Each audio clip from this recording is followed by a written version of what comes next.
Olá a todos, meu nome é Paula Benevenuto Hart, eu sou médica psiquiatra, faço parte da equipe PebMed e nós estamos com o nosso especial do Setembro Amarelo sobre conscientização e prevenção do suicídio. Cada dia nós vamos abordar um tema diferente com profissionais muito especiais, convidados. E hoje nós vamos falar um pouco sobre o atendimento desse paciente com ideação suicida nos ambientes clínicos, na atenção primária, nas emergências, nos CTIs. E para isso, hoje nós contamos com a participação especial da doutora Michele Ramos e do doutor Renato Bergalo. A doutora Michele é médica pela UERJ, psiquiatra pelo Instituto Felipe Pinel, no Rio de Janeiro, também é especialista em transtornos alimentares pela UFRJ. Ela é mestre pela Fiocruz e atua no LACCLIN, da ST-AIDS da Fiocruz. E o Dr. Renato Bergalo é médico pela UF, médico de família pela UERJ, mestre em saúde da família pela UF, doutorando da Fiocruz e professor de saúde da família da Universidade de Estácio de Sá. Muito obrigada a todos pelo convite, é um prazer ter vocês aqui hoje para debater esse tema tão importante. Eu vou começar a fazer algumas perguntas direcionadas, mas vocês podem se sentir à vontade para querer acrescentar. Se eu fizer uma pergunta para o doutor Renato e a doutora Michele quiser acrescentar alguma coisa, fiquem à vontade, ok? Mas eu vou começar, então, fazendo uma pergunta para a doutora Michele. Qual a importância de falar sobre suicídio no contexto de atendimento geral à saúde, seja na atenção primária, no ambulatório, numa emergência? Primeiramente, muito obrigada pelo convite, né? É um prazer estar falando sobre esse tema que é tão relevante e, apesar disso, é um grande tabu social, né? Em que a gente pensa sobre o desejo de morte e a tentativa de suicídio intencional, né? Uma morte intencional, né? E o que isso acarreta de alguma forma, né? Então, acho que é super importante a gente poder dar um pouquinho uma ideia da amplitude que isso atinge, né? A gente tem dados da OMS que falam que a cada 40 segundos uma pessoa tenta suicídio, né? A principal faixa, né, sendo a segunda causa de morte entre as pessoas de 15 a 29 anos, então representando uma grande proporção de anos de vida perdidos, né? E, além disso, a gente tem uma proporção dessas mortes muito maior nos países em desenvolvimento e subdesenvolvidos, né? O que quer dizer, de alguma forma, né, esses dados demonstram que não só o suicídio é um problema de saúde mental, mas ele não está restrito à ideia do profissional de saúde mental atendendo, né? Ele é um problema de saúde pública, precisa ser pensado dessa forma, né? E acho que é importante também a gente poder pontuar que no ano anterior à tentativa de suicídio, né, 77% das pessoas passaram pela atenção primária, enquanto só 32% passaram por algum especialista em saúde mental, né? Então, acho que é super importante a gente poder estar falando sobre a abordagem do generalista, porque pode ser a possibilidade da gente implementar tanto diagnóstico quanto intervenções e cuidado que possam ser compartilhados, né? E que previnam esse desfecho tão ruim, né? Que é o suicídio, né? Certo. E agora, para o doutor Renato Bergalo, qual é a importância da atenção básica no manejo do paciente com risco de suicídio? Olá, Paula. Olá, Michele. Obrigado pelo convite mais uma vez.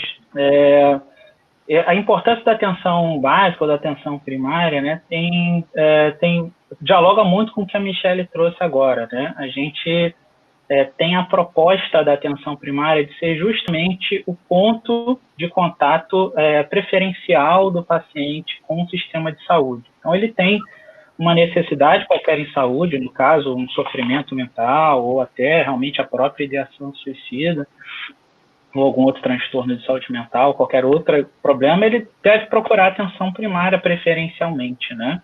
Agora, não basta a gente ter uma atenção primária ali existindo se a gente não tem um médico e uma equipe multiprofissional capacitada para fazer o atendimento desse paciente, né?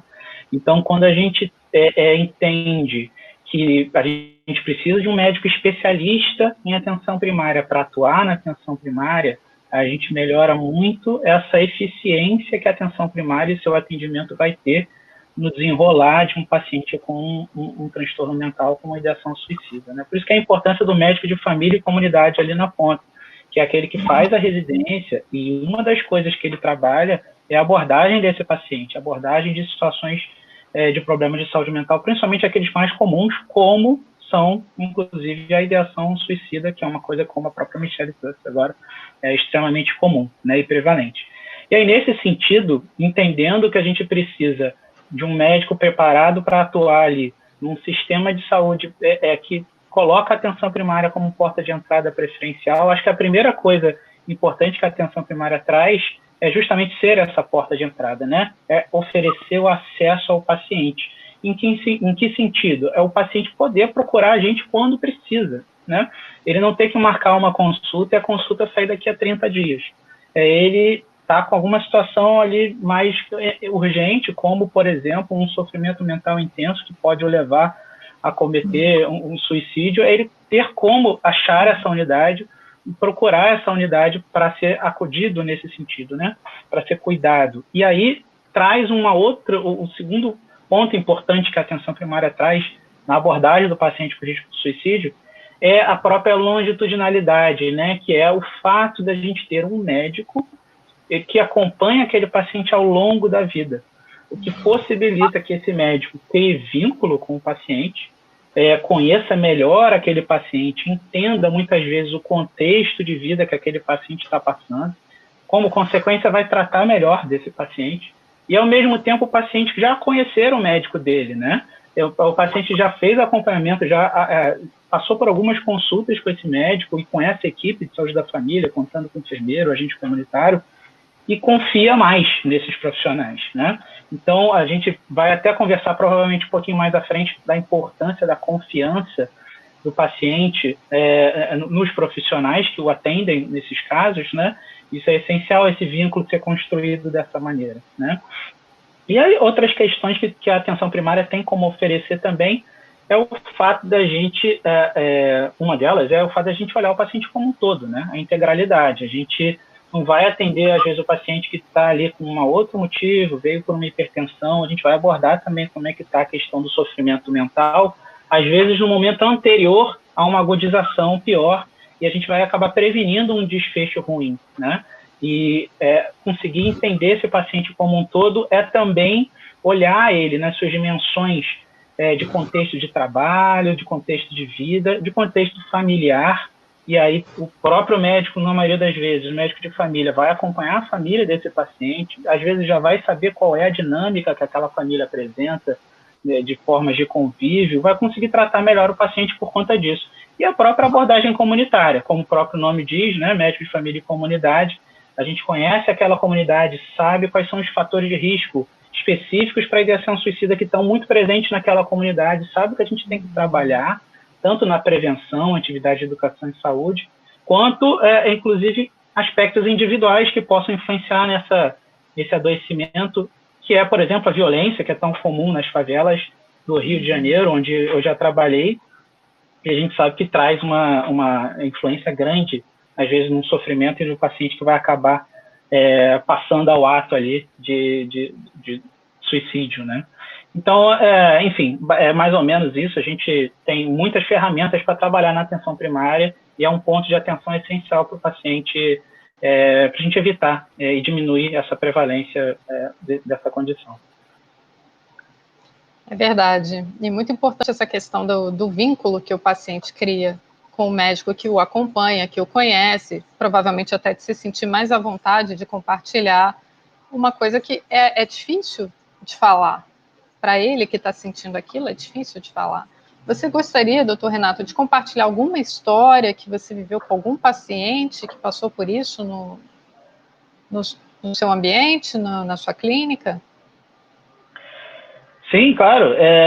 Isso que você trouxe é muito importante porque a confiança que o paciente tem no médico também tem muito a ver com a forma como o médico se comunica com o paciente, né? E aí aquela postura de não julgamento e tudo, acho que a gente também vai falar um pouquinho mais à frente sobre isso, E isso tem a ver também com o fato do médico ser especialista naquilo, porque o médico de família, ele se torna médico de família sendo capacitado e entendendo como se comunicar com o paciente adequadamente, principalmente um paciente com sofrimento psiquiátrico e mental, como é o caso desses pacientes. E sim, tem muitas histórias, infelizmente, né, a gente gostaria de ter pouca coisa para contar. A maioria das vezes são pacientes que chegam com ideação suicida, e a gente acaba abordando e intervindo. Tive poucos casos de suicídio mesmo que acabaram acontecendo, e na maioria das vezes talvez seja forçado, mas é muito comum esses pacientes chegarem nos momentos finais ali do funcionamento da unidade, né? A unidade de atenção primária não funciona 24 horas, então às vezes o paciente chega naquele finalzinho e o médico às vezes pode se sentir até incomodado por isso, mas é muito importante ter atenção naquele momento e fechar a unidade mais tarde. Todo mundo vai ter que esperar, não tem jeito, porque uma coisa que é importante nesses casos é o ambiente tranquilo, tempo para conversar com os pacientes. Então já tive muitos pacientes que chegavam assim no finalzinho. Muitas vezes também a gente vai falar sobre as indicações de ter que hospitalizar o paciente. Às vezes a gente teve que hospitalizar o paciente, teve que chamar uma ambulância para transferir o paciente, esperar a ambulância chegar, né? E já tive casos de pacientes que a gente acabou encaminhando para acompanhar com o psiquiatra, e depois na prescrição com o psiquiatra, por ser mais longe de casa, o fornecimento de medicações foi um fornecimento grande e o paciente acabou até se intoxicando com aqueles medicamentos. Na atenção primária a gente tem a oportunidade de fornecer devagar, semanalmente, ou às vezes até diariamente, medicação para paciente, né? Eu já tive caso de uma senhora, e aí mostra a importância do acesso, da gente estar aberto para atendimento, que é uma senhora que chegou, eu trabalhava em Madureira, e ela estava a caminho da passarela ali do trem, da estação de trem de Madureira, e ela ia se jogar nos trilhos. Só que a clínica da família era no caminho da casa dela para a estação, e ela acabou passando lá, e foi atendida rápido, né? Isso foi uma coisa que mostra a importância. A gente conversou e conseguiu evitar que ela fizesse isso. Ela até foi também transferida para ser internada e tudo, passar ali por uma avaliação na emergência, mas a gente conversou e conseguiu evitar ela estar viva e bem até hoje, né? E, enfim, a gente tem outras histórias, pacientes que a gente acompanhou na unidade semanalmente, para quase fazendo uma rotina regular, igual uma psicoterapia, para manter o vínculo, aquela paciente próxima, sabendo se o risco ia aumentar ou não daquela paciente, né? Enfim, muitas histórias, é muito comum, é importante o profissional que está, inclusive, se formando agora, ou pensando em fazer uma especialização, entender que isso é muito prevalente e o médico de família tem que saber lidar com esses problemas. E é uma realidade, às vezes o psiquiatra só vai conseguir rever esse paciente daqui a um tempo maior, e você acaba tendo que fornecer uma receita grande de uma medicação que tem um potencial tóxico. Isso é uma realidade, então fazer esse vínculo com o médico de família para ajudar na prescrição lenta e gradual das receitas é muito importante, e está lá para essa possibilidade de poder socorrer esse paciente na hora que ele precisar, né? Com certeza. A prescrição que o psiquiatra vai fazer vai ser muito mais certeira, né? Ele tem a gama ali, o cardápio de medicações que o psiquiatra tem, o manejo, é bem maior do que o do médico de família. Mas a gente também tem a oportunidade de estar mais próximo do paciente. Então, esse trabalho... Então, agora vamos fazer a próxima pergunta para a doutora Michele. Doutora Michele, como as pessoas comunicam pensamentos e intenções suicidas? Então, as intenções, os pensamentos, né, eles partem do princípio que as pessoas estão sentindo alguma coisa, né? Então, primariamente, essas pessoas elas têm sentimentos de tristeza, de depressão, de solidão, uma visão sobre si mesma, que é uma visão deteriorada, né, negativa, né? E elas distribuem, né, elas falam sobre esses sentimentos, né? Como, por exemplo, frases, eu preferia estar morto, né? Eu sou um peso para minha família, né? As pessoas vão ficar melhor sem a minha presença, eu não aguento mais, né? Que são frases que denotam muito sofrimento, né?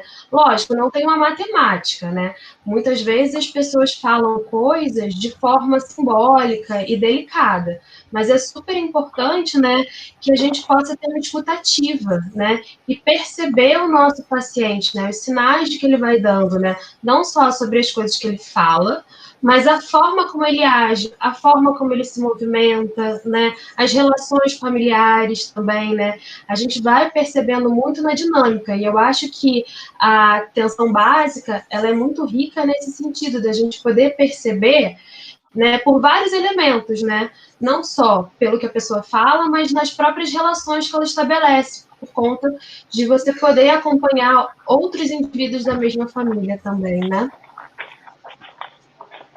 Certo.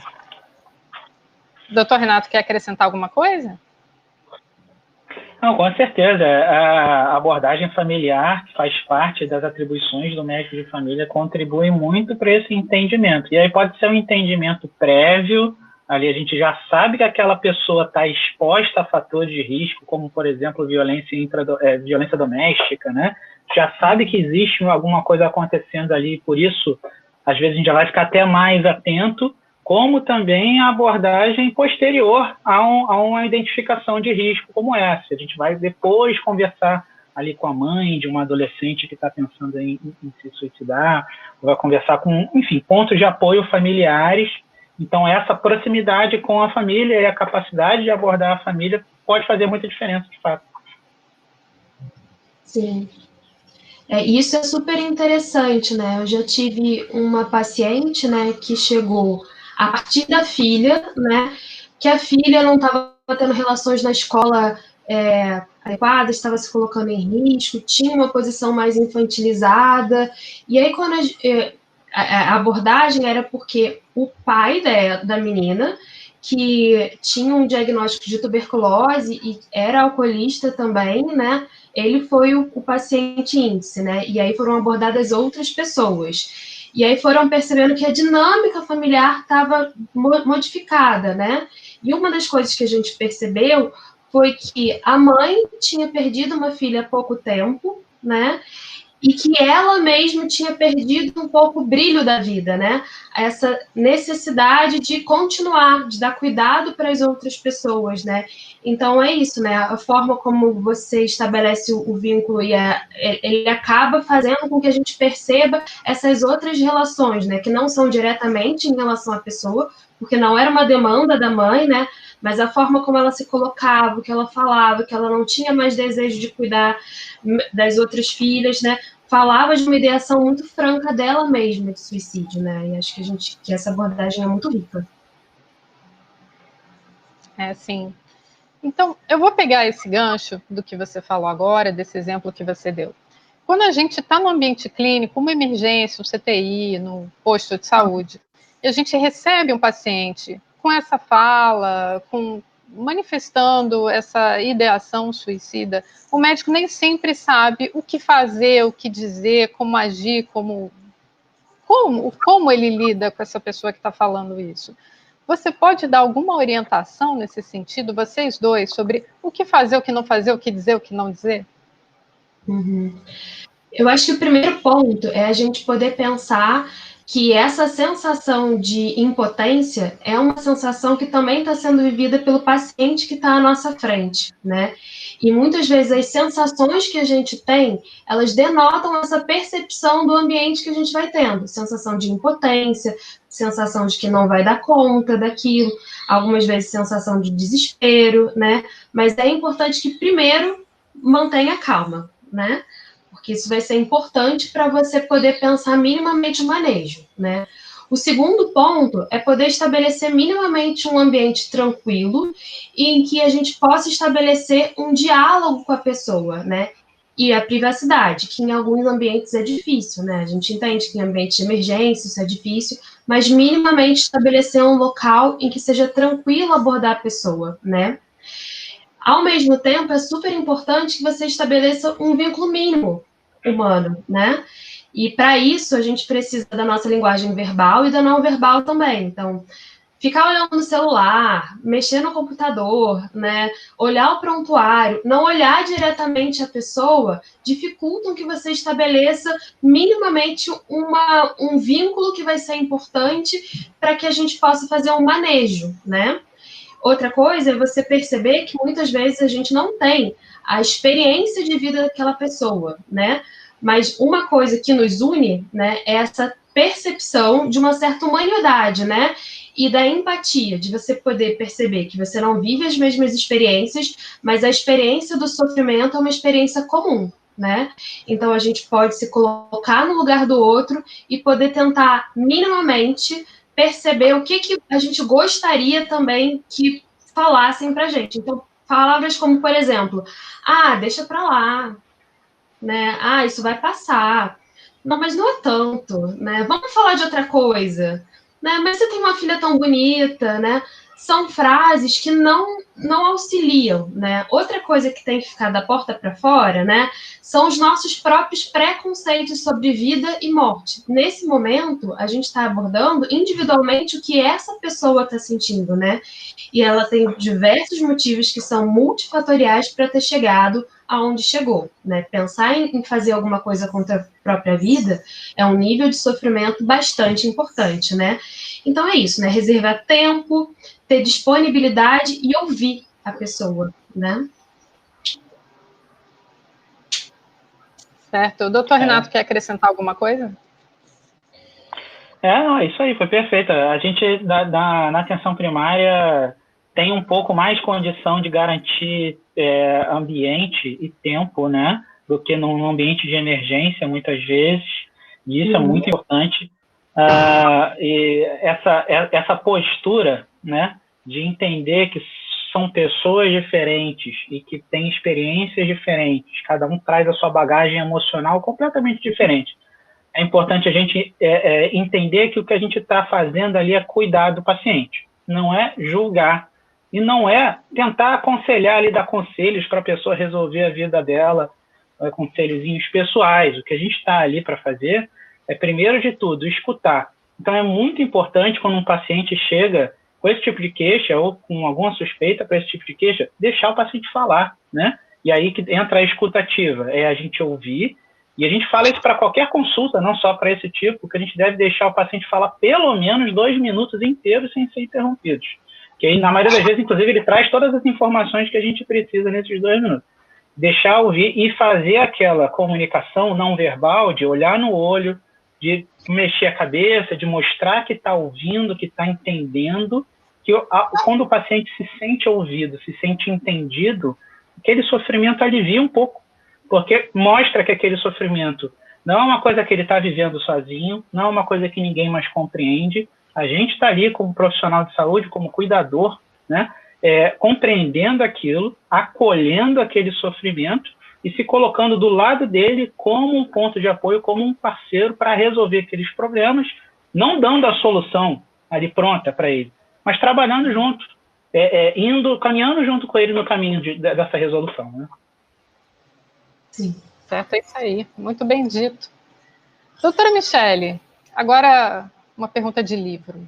Como definir o risco de suicídio? Então, é super importante, né, quando a gente está nessa abordagem ativa, né, da gente estar numa escuta qualificada, primeiro começar por essas perguntas mais amplas, né, e prestar atenção nas palavras do paciente, né, mas como em qualquer outra situação clínica, minimamente a gente precisa ter uma ideia de quais são as estratificações, né, de como a gente vai abordar a partir do que a pessoa vai falando, né? É a mesma coisa, né? Você tá com uma dor torácica, né? Quando a pessoa chega com uma dor, não é suficiente aliviar a dor. Você precisa saber minimamente, né? Se são gases ou se tem um risco de ter um infarto, se é TEPT, e quais são as abordagens que você vai dar conta no seu nível de complexidade e quais que você vai precisar de outros recursos, né? Nesse sentido, né, além de escutar ativamente a pessoa, a gente precisa ir delimitando e afunilando, especificando, né, os sinais que podem prever alguma gravidade. Então, principalmente, né, pensar, né, que intenção, né, ideia, né, é diferente de planejamento, que é diferente de um comportamento suicida, né? Isso é super importante, né?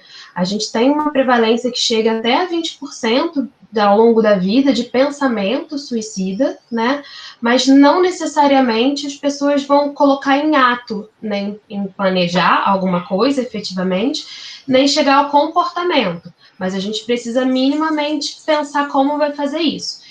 E aí a gente tem desde perguntas, né, que o especialista acaba tendo um pouco mais de manejo para poder ir fazendo de uma forma mais cortical, né, sem um planejamento específico, esmiuçando, mas acho que a gente tem, inclusive, alguns instrumentos que são utilizados na atenção básica, né, quando a gente tem dificuldade de, por si próprio, abordar essa questão que é uma questão delicada, né?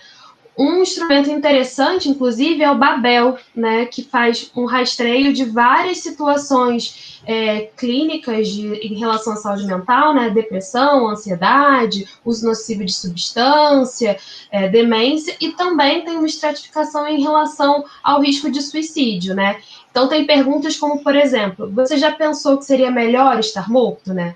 Isso fala de de um pensamento em relação à morte, né? Mas não quer dizer que essa pessoa vá fazer alguma coisa, né? Você já quis fazer mal a si mesma? Isso já vai especificando um pouco mais, né?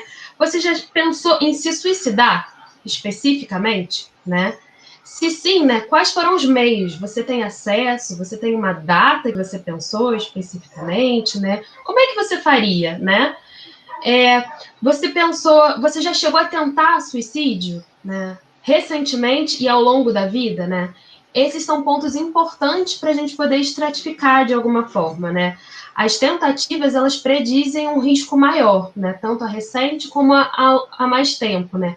Além disso, a gente tem algumas outras características que minimamente a gente tem que pensar para poder pensar no manejo. Por exemplo, pessoas que têm algum diagnóstico em saúde mental têm uma chance maior, chega a 90%, né, as pessoas que têm algum diagnóstico e que fazem tentativas de suicídio, principalmente os diagnósticos de depressão, mas também tem esquizofrenia, uso nocivo de álcool e outras substâncias, os transtornos de personalidade, transtorno bipolar, são importantes diagnósticos, né?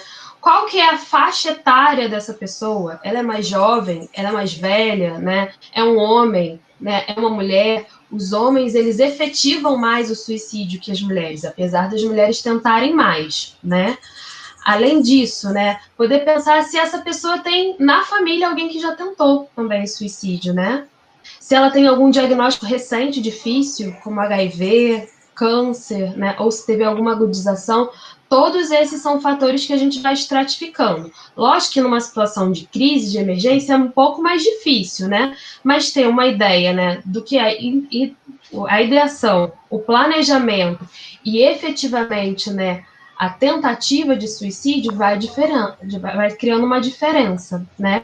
E aí a gente vai, entre os pacientes que têm uma ideação, a gente vai pensando num risco mais baixo, que a gente tem mais tempo para manejar. Os pacientes que têm planejamento, eles têm um risco mais moderado, e a gente tem que ter um pouco mais de cuidado, né? Chamar a família, não deixar ele sozinho também, fazer contato, se botar ativo, né? E os pacientes de muito alto risco, a gente tem que considerar tratamentos mais intensivos, né? E também a possibilidade de internação. Isso aí. Explicou muito bem, doutora Michele, obrigada. E, doutor Renato, na atenção primária, como que o médico que está diante de um paciente percebe que ele tem ideação, suicida, e como você age visando a prevenção disso?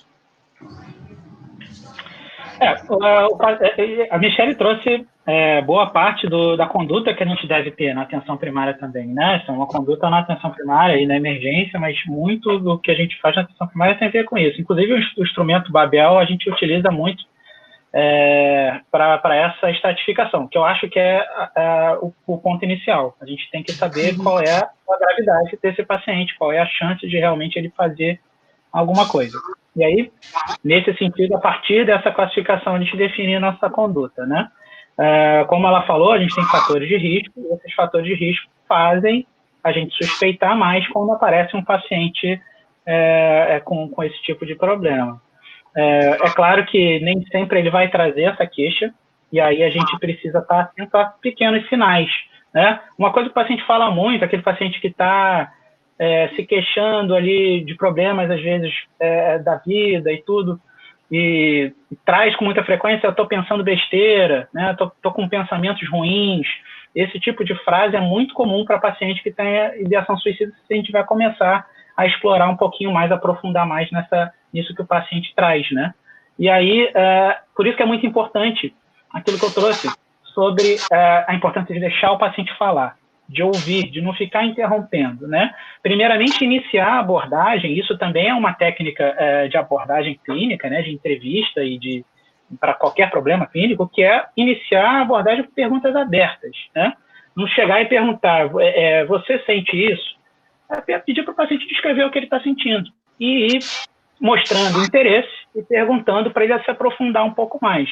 Mas essa besteira que a senhora está pensando, como é que é? Me explica um pouquinho melhor, como é que é isso? Deixa ela falar, né? A partir do momento que isso começa a ser trazido, e até quando o paciente a gente nota que já esgotou um pouquinho essas informações mais abertas, a gente tem o dever, sim, de perguntar, de fazer esse inquérito diretamente, que existe um mito de que se a gente pergunta se o paciente está pensando em se matar, a gente vai dar ideia para ele, né? Isso não existe. Pelo contrário, quando a gente pergunta, a gente mostra para ele que é um problema que não é estigmatizado, que ele pode ficar à vontade de trazer para a gente, que é algo que a gente pode compartilhar ali dentro do consultório, né? Então, isso também mostra a gente ser realista, assim, com o paciente, não fazer caras e bocas, como se fosse uma pergunta super difícil. É uma pergunta difícil, mas a gente precisa perguntar de maneira serena, de maneira sem julgamento, para o paciente se sentir à vontade com você, como médico, para qualquer outra questão, inclusive essa, que é tão delicada, né? Então, a gente percebe através de fatores de risco, através de sinais que o paciente apresenta, às vezes agitação, né? Às vezes adolescentes mostram muito tédio importante e que às vezes está associado à depressão. Existem várias suspeitas relacionadas a doenças clínicas que a gente vai pensar mais. Mas a importância de deixar o paciente falar é muito grande. E na atenção primária, caso apareçam esses casos, ou a gente identifique razões para atuar de forma mais forte na prevenção desses episódios, a gente tem alguns recursos, né? A gente tem um agente comunitário de saúde, que vai estar lá dentro da comunidade, que pode ir na casa do paciente. Então, a gente tem como fazer um certo monitoramento com a ajuda do agente comunitário, né? A gente pede para ele verificar como é que estão as coisas, para conversar com a mãe do paciente, se for um paciente adolescente ou criança, né? E a gente tem esse braço dentro da comunidade. A gente tem alguns lugares, tem a possibilidade de matriciamento, né, com equipes de saúde mental, com o Núcleo de Apoio à Saúde da Família, que é o NASF. A gente tem a possibilidade de encaminhar, claro, para um psiquiatra, para fazer um acompanhamento conjunto, né? A gente encaminha para o psiquiatra, mas mantém esse acompanhamento quando a gente identifica um risco grande de realmente o paciente cometer suicídio ou uma depressão grave, a gente vai acabar encaminhando e fazendo um acompanhamento em conjunto. E, claro, outras estratégias, né? É muito importante, por exemplo, quando a gente identifica um paciente com risco maior, que está numa situação um pouco mais delicada, é importante a gente, por exemplo, apresentar a enfermeira da equipe, né?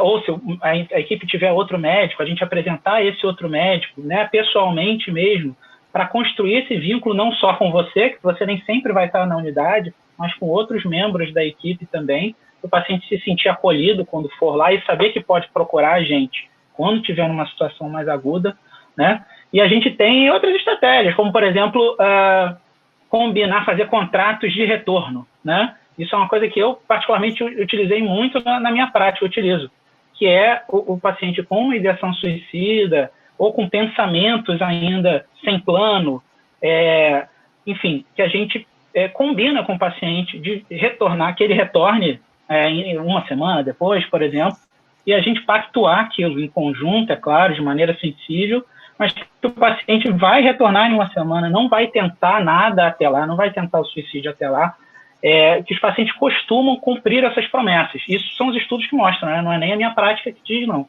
Então, esse tipo de abordagem, claro, não é em qualquer momento, é para ideação ali, que o paciente tem acesso ao instrumento, ao plano, está com um plano na cabeça e está falando, vou me matar hoje ou amanhã se ninguém fizer nada, ali você vai ter que encaminhar ele para uma emergência, né? Esse é o famoso paciente que vai de ambulância. A gente vai pedir para o paciente ir para uma emergência nessa mesma hora.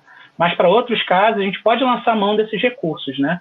Então, como a Michele falou, o primeiro passo é estratificar o risco, entender se esse paciente pode ser manejado com retornos regulares e frequentes conosco, fazendo esse contrato, ou se ele precisa de um encaminhamento imediato, se a gente vai precisar contar com outro ponto na rede de apoio ou dentro da própria unidade. É isso aí. Bem, e num outro momento, a gente vai conversar um pouco sobre abordagem, até alguns aspectos da psicofarmacologia. Mas eu queria saber, então, doutor Renato, quando você tem esse tipo de paciente, como que você faz o tratamento? Como você faz a abordagem? Quais são as limitações para isso na atenção primária? Acho que a primeira limitação é a própria experiência e capacitação do médico, né? Aquele médico que se sente à vontade para lidar com questões relativas à saúde mental um pouco mais, ele tem um pouco mais de liberdade de ousar ali na questão farmacológica, por exemplo, né? Agora, todo médico na ponta, na atenção primária, tem a obrigação de conseguir acompanhar esses pacientes, nem que seja com o apoio do especialista ou dos centros de atenção psicossocial, por exemplo, que são os CAPs, né? Ou com a ajuda do NASH, que a gente já mencionou aqui, mas eles precisam acompanhar.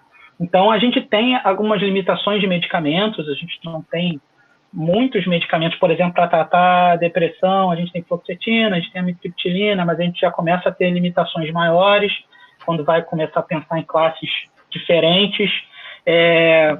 E o mais importante, como a gente já falou, sobre a construção do vínculo, né, e essa confiança no médico, e a abordagem familiar também que a gente já trouxe, o entendimento daquela comunidade, é importante a gente olhar o paciente de forma individualizada. Cada pessoa é uma pessoa diferente, cada um vai ter uma conduta diferente. Para isso, existe, por exemplo, o plano terapêutico singular, que é um instrumento de planejamento sobre o tratamento e definição de metas e responsáveis para pacientes que precisam de uma atenção um pouco maior. Isso, geralmente, a gente faz em equipe. Reunião de equipe, combinamos quem é que vai fazer cada coisa, o papel da agente comunitária no cuidado desse paciente, do enfermeiro, né?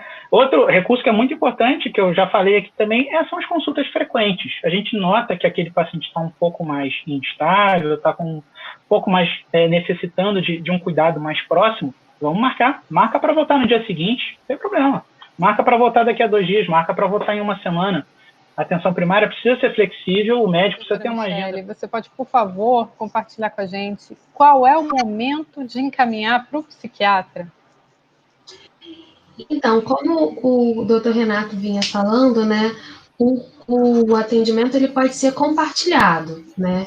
Então, desde a ideação até o comportamento, a pessoa pode ser encaminhada para tratamento com algum especialista em saúde mental. A grande questão é o tempo que a gente tem disponível para fazer esse encaminhamento, né?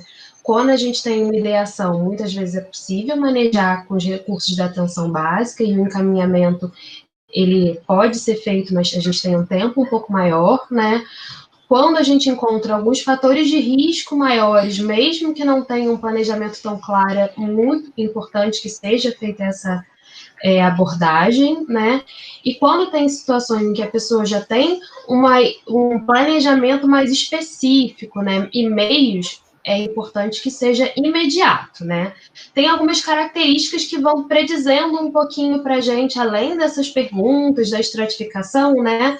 Situações em que seria importante que um psiquiatra ou alguém de saúde mental, né, que possa trabalhar no NASP também, né, num primeiro momento, que possa fazer esse trabalho compartilhado, como, por exemplo, a presença de algum diagnóstico em saúde mental, né, a história de suicídio na família e de tentativas prévias também, né, o próprio adoecimento por outra doença também, né, de doenças graves, né, câncer, HIV, doenças neurológicas, né? E a ausência ou um suporte social muito frágil e instável, né? Isso predizem que talvez seja importante esse tipo de avaliação, né?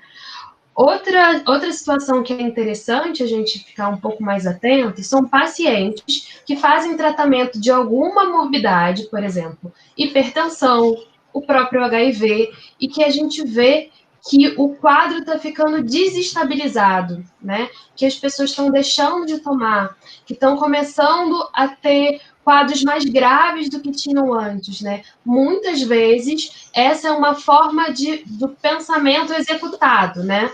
De se deixar ir, né, de alguma forma. E a gente tem que ficar atento também a esses pacientes que não respondem ao tratamento, né? O que será que pode estar acontecendo, né? E estar atento ativamente a essa possibilidade pode ser muito importante para o manejo. Os problemas de adesão, né? A adesão fala muita coisa para gente.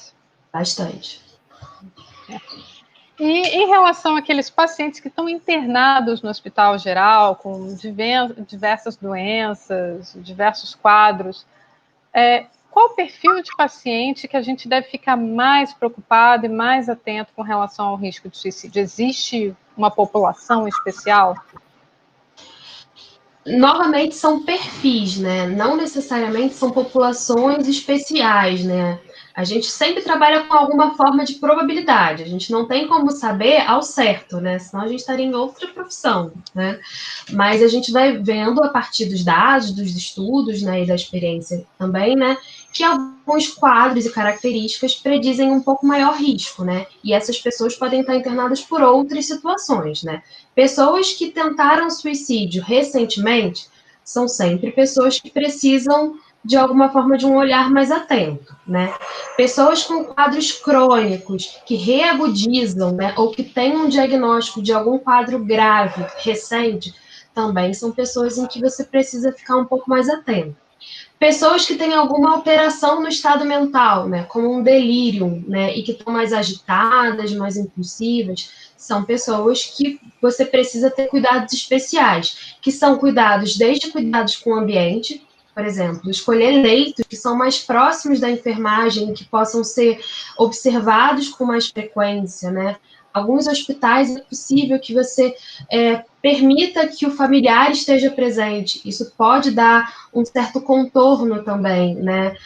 Também é o acesso ao banheiro supervisionado em algumas situações, né? Ou que a equipe possa ter acesso ao paciente quando vai, né, sem que a porta fique trancada de alguma forma.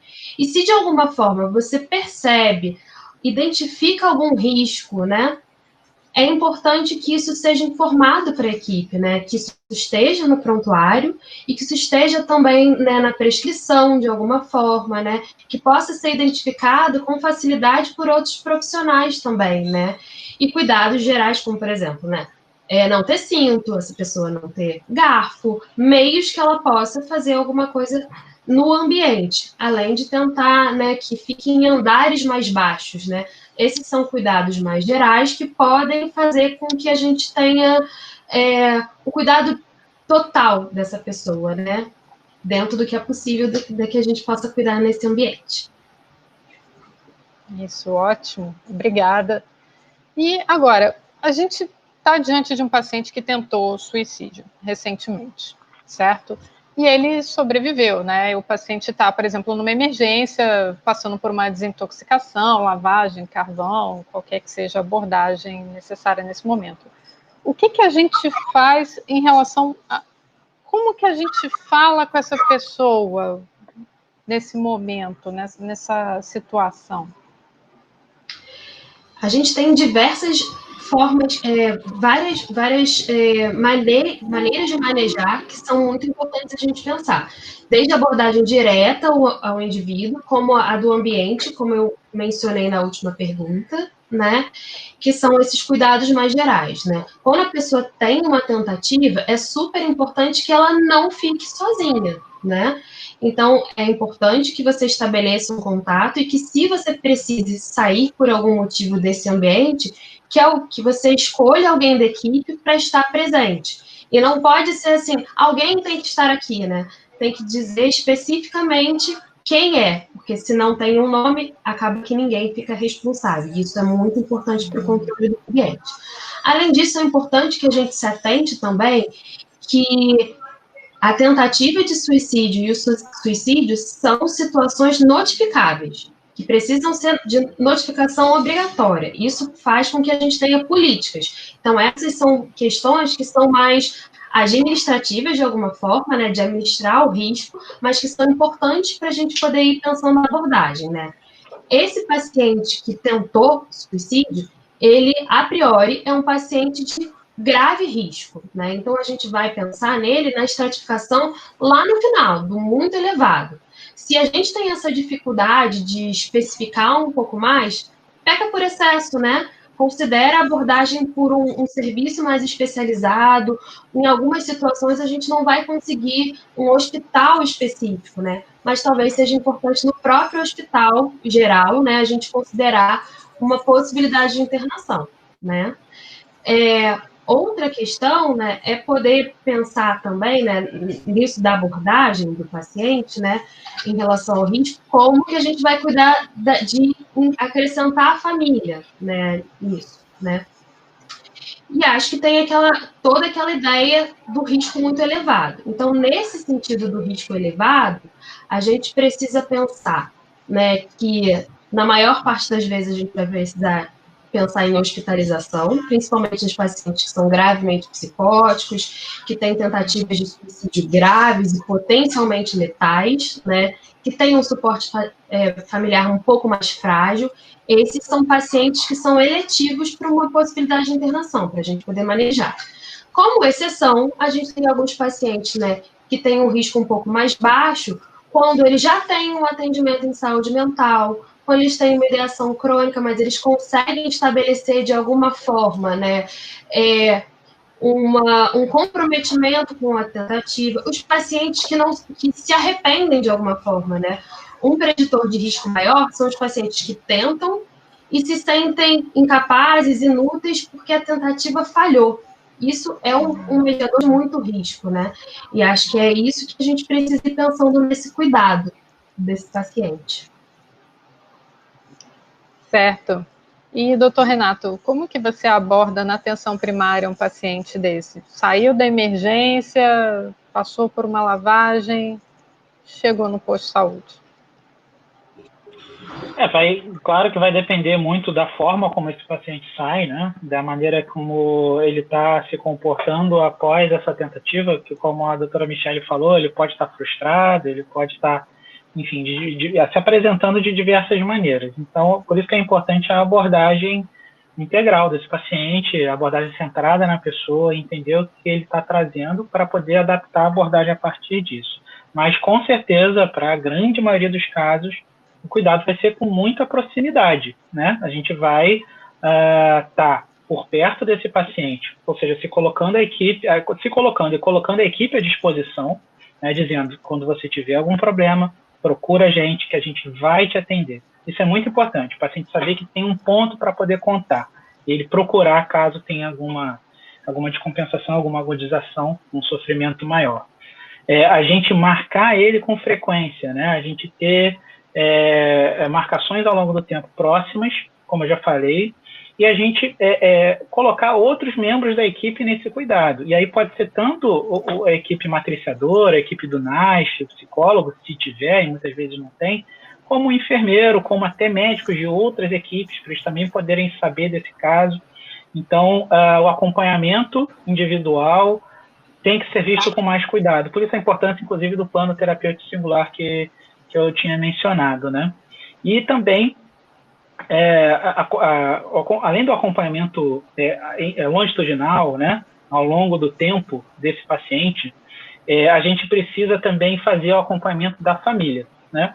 Então, trazer a família, que provavelmente vai estar impactada por aquela tentativa desse membro, vai estar, às vezes, até mais sensível a essa abordagem, é uma janela de oportunidade, muitas vezes, a gente trazer a família nesse momento.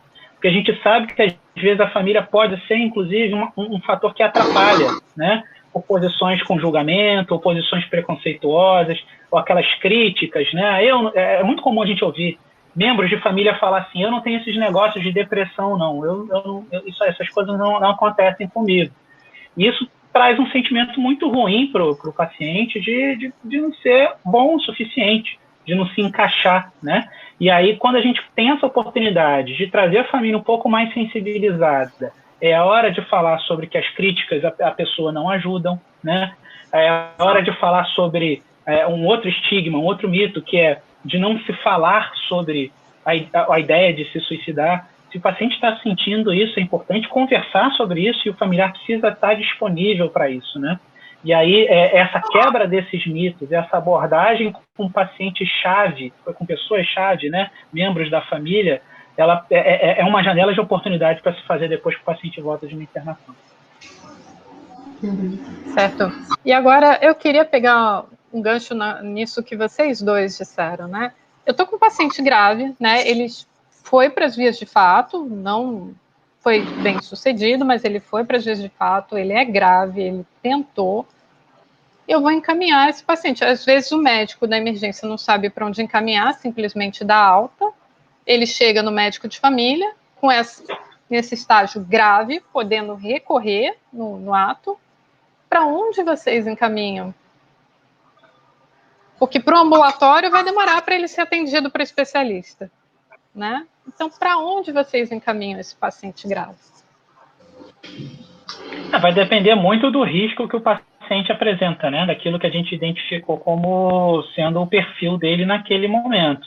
Então, se ele é um paciente que a gente identifica que tem um risco maior de fazer uma nova tentativa logo, a gente vai precisar mobilizar a equipe de uma maneira mais importante. E aí trazer o agente comunitário para ficar por perto, às vezes trazer a família no mesmo dia, dar um jeito de ligar, fazer telefonemas, que aliás é uma forma de acompanhamento também. A gente pode combinar com o paciente horários para conversar no telefone, né, para ligar para ele, isso é uma coisa que dá para fazer.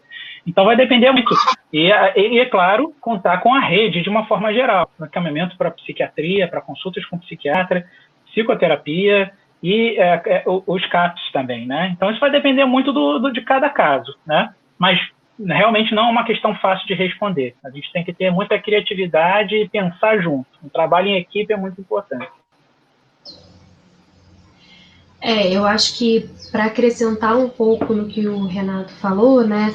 Acho que é super importante, né, na saúde pública, a gente poder pensar no CAPES como um serviço ordenador, né, que pode, de alguma forma, também fazer um tipo de articulação, né, tanto com a atenção primária, quanto com, eventualmente, a necessidade da internação, né. O médico, quando está na emergência, eu acho que é super importante que ele chame a família, né. Por exemplo, a pessoa teve uma tentativa de suicídio, mas foi uma tentativa com baixo potencial de letalidade, e essa pessoa pode vir a fazer um acompanhamento mais intensivo, mas não necessariamente num nível de internação, né? Essa pessoa não pode sair sozinha, ou não deveria, né? É importante que chame a família ou o suporte social que essa pessoa tem, que não necessariamente são laços consanguíneos, mas são pessoas com as quais ela confia e que ela criou um vínculo. Então é super importante trazer essas pessoas, né, para que essa pessoa vá embora, né, e que elas saibam do que se deu, né, e de alguma forma a gente tem o recurso também do encaminhamento escrito, que é pouco utilizado, né? Mas que formaliza um pouco o nosso cuidado, porque algumas vezes a gente fala e a pessoa, depois de um tempo, não leva em consideração o que se falou. Quando a gente escreve, a gente coloca em ato, né, a importância do que foi o que aconteceu, que isso não foi qualquer coisa, né? Isso é super importante para que o profissional que receba depois saiba que algo se deu, porque algumas vezes a pessoa chega e não fala sobre o que se deu, né? E isso é importante também para a gente ter uma notícia do que se deu ao longo do tempo. Eu recebo muitas pacientes, né? Eu trabalho com população travesti e mulheres trans, né? Que são pessoas que normalmente têm vínculos familiares frágeis, né? E que ficam muito solitárias, apesar de fazerem um vínculo social com o grupo, né? E que têm histórias de tentativas de suicídio frequentes, né? E muitas vezes elas chegam 10 anos depois, ou 8 meses depois, ou poucos dias depois de uma tentativa grave. Já tive pacientes que tentaram suicídio na ponte, por exemplo, e não foram encaminhadas para um atendimento, né? Nem para um atendimento mais intensivo, nem para a possibilidade dessa pessoa precisar de um acompanhamento a longo prazo, né? A médio e longo prazo. Isso é importante para a gente marcar que algo se deu e que essa pessoa precisa se cuidar. E a resposta de muitas pessoas foi: isso aconteceu, eu precisei de assistência médica, mas aquilo se encerrou na medida que a lavagem se deu e acabou. Né? E como a gente falou da dor, né, que quando a gente cessa a dor, não termina o infarto, por exemplo, a gente precisa conduzir de alguma forma, né? Então, acho que uma boa conduta é a gente pensar em qual vai ser o destino dessa pessoa para além da emergência que se deu, né?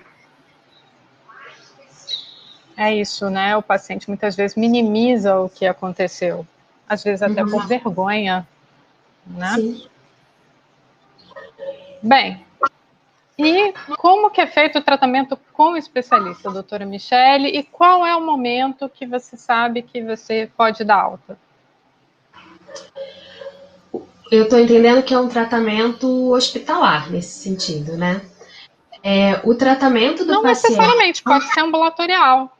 Pode ser ambulatorial. Porque esse é um paciente que às vezes a gente recebe na psiquiatria, e ele fica na psiquiatria a vida inteira. Ele nunca recebe uma alta. E tratamento psiquiátrico, muitas vezes, alguns casos são crônicos, a gente acompanha ao longo de muitos anos, até uma vida, mas alguns têm começo, meio e fim.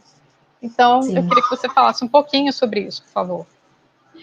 Sim, acho que é super importante a gente poder pensar num plano terapêutico bem definido. E esse plano quer dizer a gente fazer uma boa identificação de qual é o diagnóstico, né? Algumas vezes, se for em caráter de internação, a gente acaba fazendo diagnósticos sindrômicos e situacionais também, né? Mas quando a gente acompanha ambulatorialmente, isso é premente. Precisa fazer um diagnóstico, porque isso vai nortear, de alguma forma, quais vão ser as nossas condutas, né? A gente não tem um tratamento específico para o suicídio, né? A gente vai usar uma droga específica e ela vai funcionar, né? Mas a gente, a partir da nossa investigação clínica, a gente vai vendo qual vai ser o melhor manejo, né? Seja ele medicamentoso, seja incluir o psicólogo também, que é muito importante no atendimento, né? A gente vê a importância da utilização de algumas medicações, né, como antidepressivos em pessoas que estão com quadros depressivos, né, em pessoas que têm esquizofrenia, muitas vezes o uso da clozapina é uma boa opção nesses casos, né, e tem também outras situações que precisam da internação para a utilização, por exemplo, de eletroconvulsoterapia, quando é um paciente de muito alto risco, com depressões muito graves, e que os primeiros 15 dias de medicação, principalmente, podem agravar esse risco, né? Então, algumas vezes a gente precisa desse ambiente, dessa conduta, que não é uma conduta corriqueira, mas é uma conduta importante quando é bem indicada também, né? A partir disso, do diagnóstico, a gente vai traçando as condutas, né? É super importante que a gente crie esse vínculo e possa, de alguma forma, articular o cuidado de uma forma eficaz, incluindo a família, fazendo a psicoterapia, fazendo o melhor manejo medicamentoso, porque o que a gente vê, muitas vezes, nesses quadros que cronificam, é porque, muitas vezes, os pacientes, eles deixam de fazer o tratamento com a dose adequada pelo medicamento, né, pelo tempo adequado, isso vai fazendo com que se prolongue o quadro e prolongue o sofrimento também, né. A gente não tem uma data certa, né, por exemplo, em 3 meses vai estar tudo resolvido, em 2 meses, 1 mês, né, mas a gente tem alguns pontos que a gente fica mais atento, né. No quadro que está mais agudizado, é super importante a gente enxugar os sintomas-alvo, por exemplo, ansiedade, insônia, traços de impulsividade, que podem diminuir, cuidados, podem diminuir a chance dessa pessoa efetivar algum comportamento suicida, né? E a partir disso, mais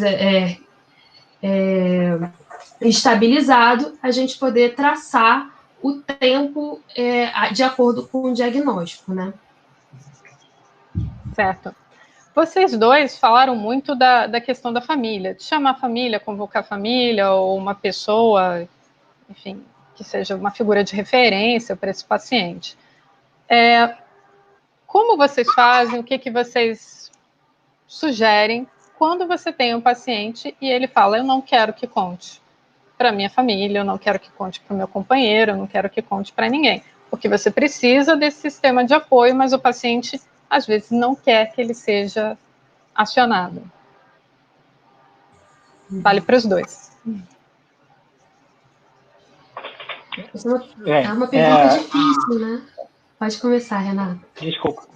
Sem problema. É bem difícil, sim, né? A gente tem a questão do sigilo médico, que, enfim, envolvem questões éticas aí, tem uma série de coisas para levar em consideração numa situação dessas, né?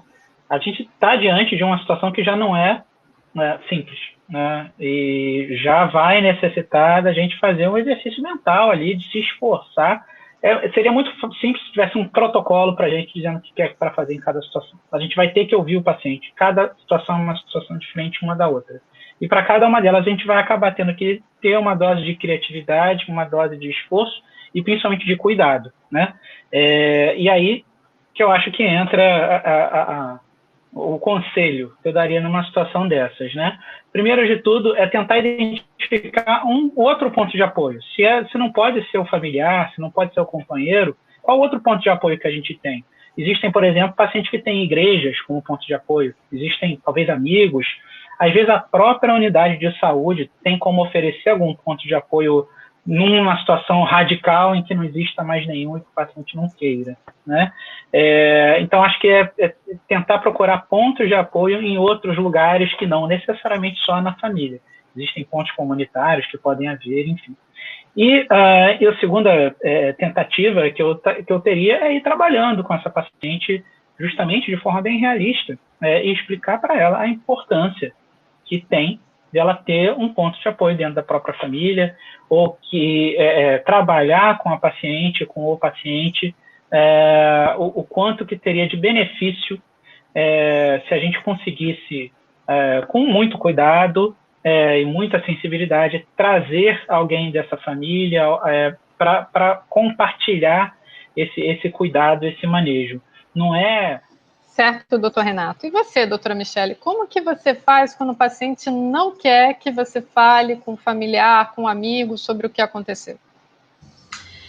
Essa é uma pergunta super difícil, né, para o manejo, né? Não tem uma receita de bolo, né? Você faz isso que vai dar certo, né? A gente vai muito tateando e é super importante o vínculo para a gente poder ir pensando o quanto a gente vai ter que insistir em algumas situações, né? Não só isso, como novamente a estratificação, né? Quando um paciente tem uma ideação, né, a gente tem um tempo para manejo, né? Pode ser que ele não aceite necessariamente a família, mas como eu havia falado, né, tem outras pessoas que são vinculadas, algumas vezes um amigo muito próximo, né, alguém que tem uma função familiar, né, a gente pode abordar isso, né, a gente pode perguntar, né, mas então quem que você gostaria, né? Além disso, a gente pode tentar ficar mais próximo dos locais, né? Ter o telefone do trabalho também, né? Fazer um certo vínculo com essas outras pessoas, né? Com os serviços que dão suporte, né? Ter a clínica da família, né? Mais próxima, né? Isso vai dando uma certa continência, né? E uma ideia de que a pessoa faz parte de um grupo, ela está vinculada. Né? Pode não ser especificamente com um parente, mas tem outras pessoas que a gente pode contar, né? Sejam profissionais também da rede de suporte, né? Sejam pessoas que têm uma figura familiar, né? Algumas vezes, quando o paciente está em um risco muito iminente, algumas vezes a gente vai precisar ser um pouco mais rígido nessa necessidade, né? E tentar fazer um manejo muito bem, né? Considerando que você tem esse risco, e eu gosto muito de incluir o paciente, né? O que você imagina que seja possível, né? Para a gente poder pensar no cuidado com você, né? Estou entendendo que você está me falando de um nível de sofrimento muito grande, né? Esse nível de sofrimento, a gente não pode estar sozinho nisso. Fica muito pouco. A gente vai precisar compartilhar com mais alguém, né? Quem que você escolhe? Tem alguém que você elenca? Se não, por quê? O que a gente vai fazer a partir disso, né? Já que não tem ninguém, qual que é a alternativa, né? E algumas vezes a gente vai tendo que ir pensando em outras estratégias. Muitas vezes essa falta de um vínculo social, ela é um elemento mais importante para a intensificação, né? Tanto ambulatorial, quanto algumas vezes partilhar com o paciente, que talvez isso vai ser importante para a gente poder pensar, inclusive, o manejo da internação. E o que é para ele pensar isso, né? E aí é isso, né? A gente não tem muito uma receitinha, mas a gente vai sentindo e pensando, né, com cuidado e sempre considerando o vínculo, né? Em que medida, algumas vezes, esgarçar, né, pode esgarçar o vínculo e piorar o quadro que ele tem também, né? É uma medida que é uma medida um pouco mais delicada, né? Sim, é verdade. É verdade. Mas eu acho que isso que vocês estão falando vai ajudar muita gente que às vezes já se deparou, que pode se deparar com esse tipo de situação, que é de difícil manejo, né? É isso, não tem receita de bolo. Bem, e finalmente eu queria saber de vocês como é feito o acolhimento às famílias de um paciente, de uma pessoa que infelizmente tentou suicídio e foi bem sucedida. Porque a gente sabe que no primeiro mês após a morte de uma pessoa querida, a gente tem um risco maior de amigos ou pessoas próximas também terem ideação suicida. Então, como que vocês fazem o acolhimento? Como que vocês tratam esses familiares, tanto para o especialista como na atenção primária? Eu acho que esse ponto é super importante. Desculpa, Michelle, eu tô com lag. Pode começar. Depois o Matheus corta. Tá. Eu acho essa pergunta super importante e, na verdade, é um cuidado que, pensado especificamente, se a gente for pensar temporalmente o cuidado em relação ao suicídio, é um cuidado mais novo, uma preocupação mais nova que a gente está se dando, né? Era para ser uma preocupação mais antiga, mas os elementos, né, que a gente tem dos estudos vem muito mais dessa década para cá, né, de 2010, 2014 para cá, né, a ideia da pós-venção, né, do que se faz com quem ficou, né. A gente entende que o luto, né, quando alguém morre, a gente tem características e arcabouços internos para lidar com o luto de alguma forma. E não necessariamente as pessoas que passam por um luto precisam de uma assistência. Mas as pessoas que vivem o luto de alguém que morreu por suicídio têm características um pouco diferentes, né? Porque a pessoa que se suicida, ela deixa uma pergunta, né? O que se deu, né? E quem morreu, né? Muitas vezes as pessoas que sobrevivem ao suicídio, né, que são os familiares, né, os amigos, eles também são afetados. A gente fala que chega a afetar um suicídio 5 pessoas, 10 pessoas a mais ao redor, né? E é muito importante a gente poder pensar que isso aumenta a chance dessas pessoas também sofrerem suicídio, né? Pensarem em suicídio e tentarem. Não só as famílias, mas a gente também precisa pensar nos profissionais que atenderam, né? Tem uma sensação de incapacidade, inutilidade muito, muito grande no grupo, né? Que fica, né? E a gente precisa desse cuidado. Introduzido isso tudo, né, a gente fica pensando, né, qual é a função dos profissionais de saúde mental, né, e se a gente está fazendo um papel efetivo. Eu acho que a gente ainda está muito aquém do que poderia. A gente tem uma vantagem de, se você já estava atendendo uma pessoa e ela veio a cometer o suicídio, você tem a vantagem de você conhecer minimamente e ter uma relação com a família, e você pode se aproximar por esse vínculo, né? Mas isso tem uma delicadeza também, né? E a gente ainda não utiliza esse recurso como poderia, né? Os recursos em relação a essa intervenção são de várias formas, desde estar presente, demonstrar uma escutativa, né? Isso pode ser feito desde a primeira semana da ocorrência do fato, né? Até mesmo, algumas vezes, orientação para que as pessoas procurem, ou indicação de grupos de referência, que muitas vezes são grupos que são de familiares também que já passaram por essas situações, e o grupo ela tem muito uma característica de você se identificar com o outro que já passou e o que ele utilizou como recurso. Então, é um recurso interessante, tanto os grupos físicos, né, presenciais, quanto os grupos também que são virtuais, né? Eles têm elementos importantes, né? Mas acho que o mais importante é você poder estar presente, né, e se fazer presente para ir tateando o que essas pessoas estão precisando, né? Certo. E o doutor Renato? A doutora Michele trouxe bastantes coisas que se aplicam já à atenção primária, né? De qualquer modo, sempre vai ser uma situação sensível e mais complicada. O que geralmente se prega, né, é que a gente coloque em prática a abordagem familiar, como a gente já falou, mas nesse momento um pouco diferente, trazendo às vezes até uma proposta ativa, de busca ativa desses pacientes. Então, a gente oferecer ativamente a consulta para esses familiares, não esperar só que eles venham, né? E aí a gente pode fazer isso através de ligação telefônica, ou através do agente comunitário, oferecer isso. Outro recurso que a gente tem na atenção primária, que é importante, pode ser bem utilizado nesse sentido, são as visitas domiciliares, né? Após uma situação como essa, a gente oferecer uma visita, uma conversa no próprio domicílio do paciente, onde a gente convide todos os familiares, se possível, que morem nesse domicílio, ou que eram próximos do paciente, para participar dessa consulta, dessa abordagem, né? E aí a identificação das necessidades de cada um vai determinar qual é a conduta, né? Se a gente vai fazer um acompanhamento regular conosco, mais fixo, mais frequente, vai encaminhar para algum outro ponto da rede, para algum apoio com o psicoterapeuta, com o próprio psiquiatra.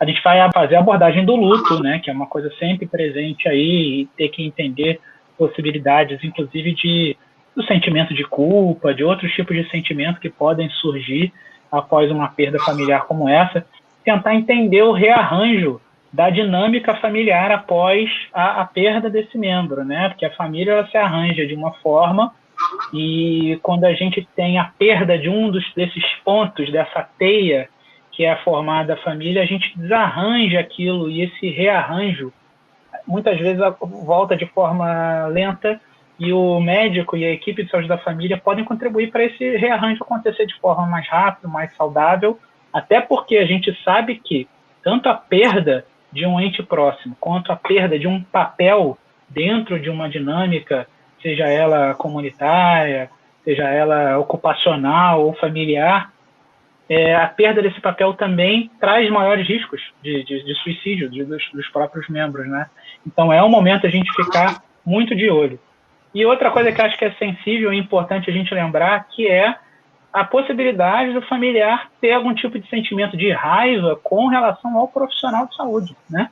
Porque a gente tem aquele profissional que estava atendendo esse paciente que acabou se suicidando e às vezes, assim como o familiar pode se sentir culpado, ele pode também culpar o profissional que o atendia, né? E isso é muito sensível, a gente também precisa ficar atento a isso, contar com o apoio da saúde mental em relação aos profissionais do NASH, né? E entender que isso é uma coisa que pode acontecer, né? Assim, o risco de uma pessoa que tem planos de execução de suicídio um diagnóstico grave, né?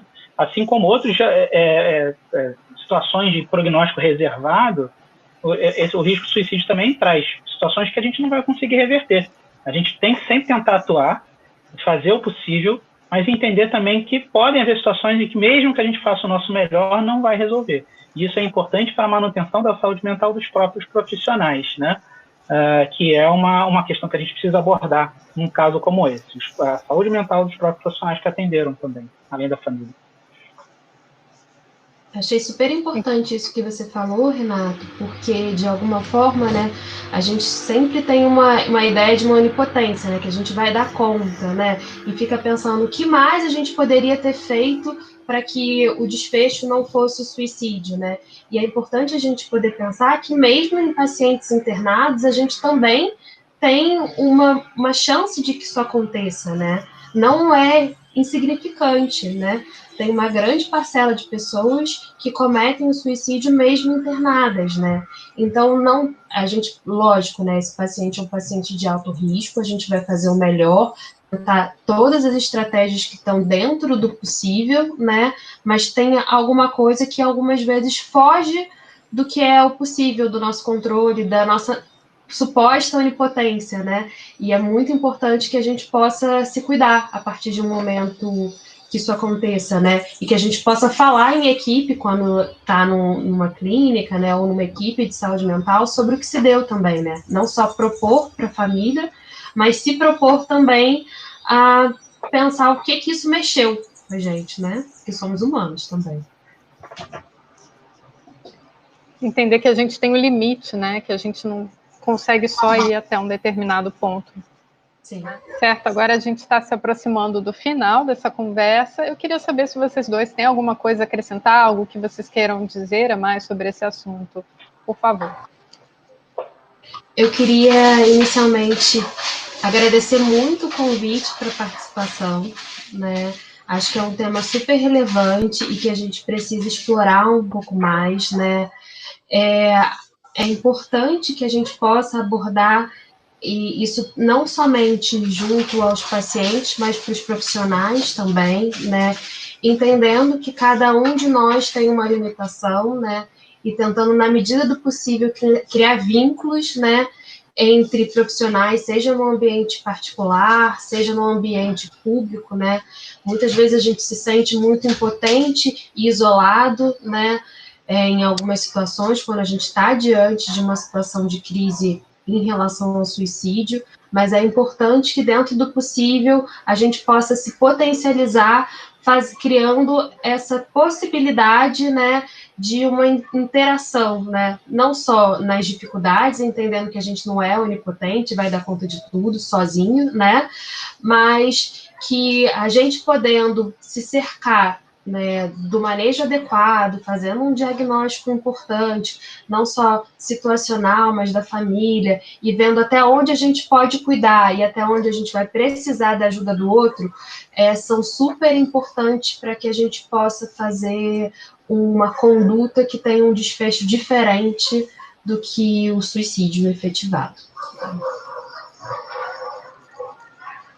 Bem, eu acho que, como recado final, né, eu só mesmo estimular aí que a gente considere a avaliação do risco de suicídio e a abordagem desses pacientes como o que de fato é um problema prevalente, importante e grave, né, que a gente reconheça isso de maneira séria, de maneira não estigmatizada, de forma, de maneira capacitada, que a gente saiba o que esteja fazendo e se prepare para fazer isso, né?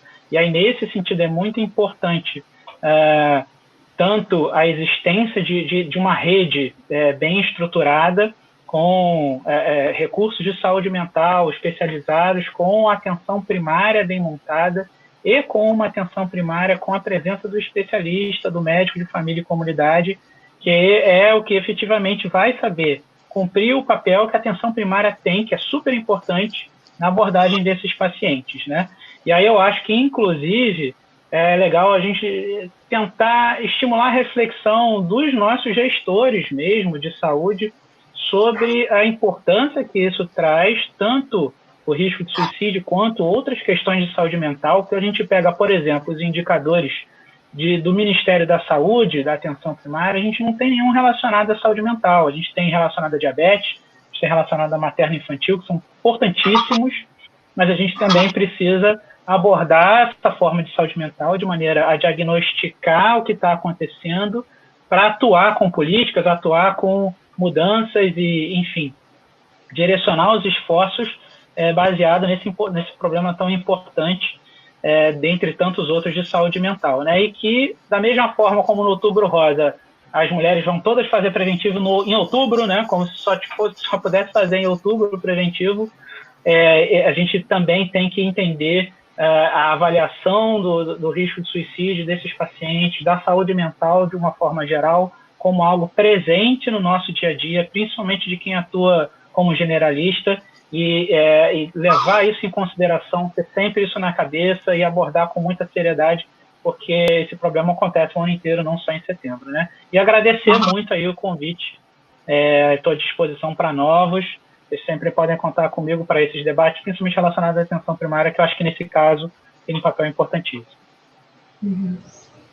Um papel essencial. Muito obrigada a vocês dois, eu não tenho nem como agradecer, foi excelente a participação de vocês, falaram muito bem de temas muito importantes, eu espero que isso ajude muito os nossos colegas que estão trabalhando nessa realidade, com essas diferentes situações, a conseguirem manejar melhor esses pacientes. Muito obrigada, foi um prazer enorme participar aqui hoje com vocês. Prazer foi meu. Eu que agradeço.